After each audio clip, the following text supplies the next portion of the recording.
নিম্নমানের পার্টসগুলো আনার কারণে আমাদের কম্প্রেসারগুলো ব্লাস্ট হচ্ছে। 10,000 টাকার গ্যাস 30,000 টাকা বিক্রি করা যাবে না। 400 থেকে 500 টাকার গ্যাস এখন 2400 টাকা 2500 টাকা দিয়ে কিনে নিতে হয়। যে গ্যাসগুলো আমদানি করা হয় এটা লেভেল থাকে একটা, ভিতরে গুণগত মান থাকে অনেক খারাপ।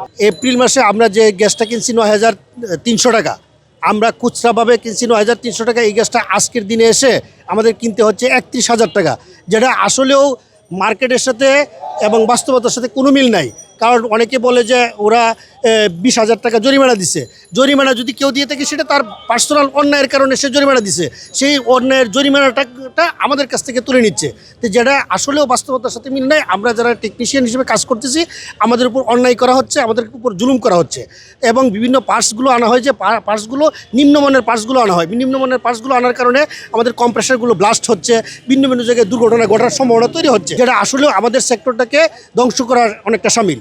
ওরা মাঝখানে মধ্যস্বত্বভোগী যারা আছে ওরা টাকার মাধ্যমে দেখা গেল যে তারা দুর্নীতির মাধ্যমে তারা নিম্নমানের যন্ত্রাংশ কিনে আমাদের টেকনিশিয়ান ভাইদেরকে ঝুঁকির মধ্যে ফেলছে।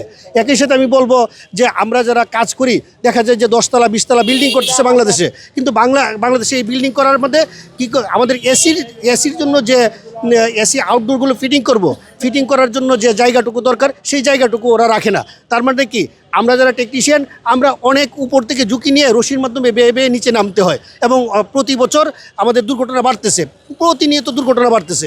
আমরা চাই যে সরকারের কাছে আমাদের দাবি থাকবে যাতে যখন রাজক বিল্ডিংয়ের অনুমোদন দিবে অন্তপক্ষে এসি যেহেতু আমাদের ব্যবহার করতে হয়, এসির কোন জায়গায় বসবে, আউটডোরগুলো কোন জায়গায় বসবে এইটা যেন রাজকের নকশার মধ্যে থাকে।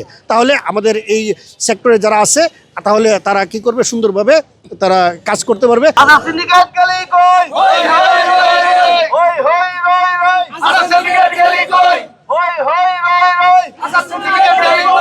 পরিবেশ অধিদপ্তর দেখা গেছে মনে হয় 20-22টা লাইসেন্স দেওয়া আছে, সেখানে ওরা টাকা পয়সা ঘুষ খেয়ে ওরা লাইসেন্স বেশি করে দিছে, যার বিধায় একের অধিক বেশি করে দেওয়াতে ওরা ওই ভেজাল গ্যাস নিয়ে আসে, কম দামে নিয়ে এসে আবার বেশি দামে দেয়, সিন্ডিকেট করে ক্রাইসিস করে দাম বাড়ায় দেয়। এই কাজ করতে গিয়ে আমাদের টেকনিশিয়ানরা পদে পদে বিভিন্ন জায়গায় অপদস্থ অপমানিত হচ্ছেন। তো আমরা আজকে পরিবেশ অধিদপ্তরের মাধ্যমে যাদেরকে লাইসেন্স দেওয়া হয়েছে আমরা ওদেরকে জানিয়ে দিতে চাই যে আপনারা স্বচ্ছতা এবং জবাবদিহিতার মধ্যে আসতে হবে এবং 10,000 টাকার গ্যাস 30,000 টাকা বিক্রি করা যাবে না।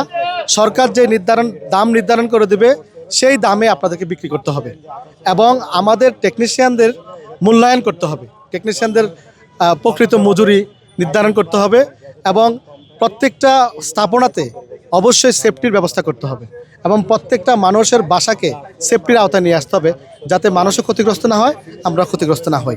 যে গ্যাসগুলো আমদানি করা হয় এটা লেভেল থাকে একটা, ভিতরে গুণগত মান থাকে অনেক খারাপ।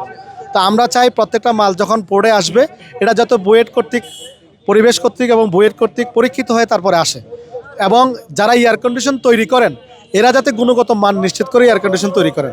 যদি এই দুইটা জিনিস ঠিক থাকে তাহলে এয়ার কন্ডিশন এভাবে বিস্ফোরণ হবে না। আমরা হাইরেজ বিল্ডিংয়ে অনেক ঝুঁকি নিয়ে কাজ করি যেখানে প্রপারলি কাজ করা হয় না। যদি হাইরেজ বিল্ডিংয়ে এই ঝুঁকি না থাকতো এবং ভালোভাবে যদি সেফটির ব্যবস্থা থাকতো তাহলে এসিটা প্রপারলি কী হতো, ফিটিং হতো, তাহলে আপনারা ক্ষতিগ্রস্ত হতেন না, এসি বিস্ফোরণ হতো না। 400 থেকে 500 টাকার গ্যাস এখন 2400 টাকা 2500 টাকা দিয়ে কিনে নিতে হয়, তো সেই কারণে কেজি, যার কারণে হচ্ছে আমাদের কাজ করতে অনেক কষ্ট হচ্ছে, সমস্যা হচ্ছে। আমাদের তো সংগঠন চালাতে হচ্ছে, দোকান চালাতে হচ্ছে, কর্মচারী চালাতে হচ্ছে, আমরা হিমশিম খেয়ে যাচ্ছি। আমাদের ন্যায্য পাওনার জন্য আমরা দাবি দাওয়া করতেছি এবং বর্তমানে আমাদের যে গ্যাসটা ব্যবহার হয় গ্যাসটার সিন্ডিকেট চলতেছে আর কি, গ্যাসটা আমরা অ্যাভেলেবেল পাচ্ছি না এবং রেটটা বর্তমানে অনেক বেশি আর কি। এই জন্য আমরা চাচ্ছি যে সিন্ডিকেটটা ভেঙে আমাদের যে সঠিক মূল্য গ্যাসের সেই রেটে আমরা যাতে গ্যাস পাই।